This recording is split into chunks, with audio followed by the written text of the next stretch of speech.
Good day! I greet you in the precious name of Jesus Christ. The first 5 minutes of the day set the tone for the rest of the day. That is why it's important to get up in the morning and pray, Lord, help me remember that the most important thing today is to love you and others. And even if I don't get anything else done today, besides love you and the people that you put around me more, this has not been a wasted day.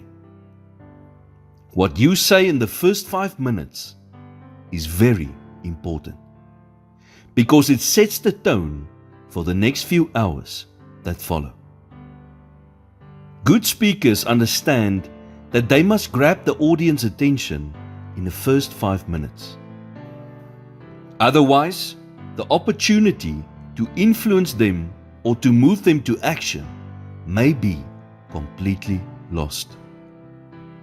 The same principle applies to your family. The first 5 minutes of a morning can determine how a mother will interact with her children that day.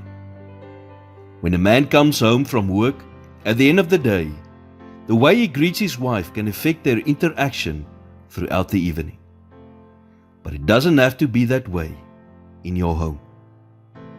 When you're away from those you love, you can pray and ask the Lord to help you to let go of whatever upset you during that day before you walk through the door.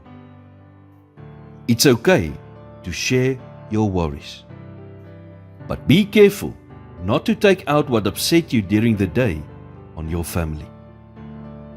Proverbs 16 verse 24 says, "Gracious words are a honeycomb, sweet to the soul and healing to the bones." A lot depends on the first 5 minutes. Lord, thank you for showing us through your word how important words are. As I go through this day, help me to speak words that build up instead of tearing down. I pray that any conversations I have will bring glory to you. In Jesus' name I pray. Amen.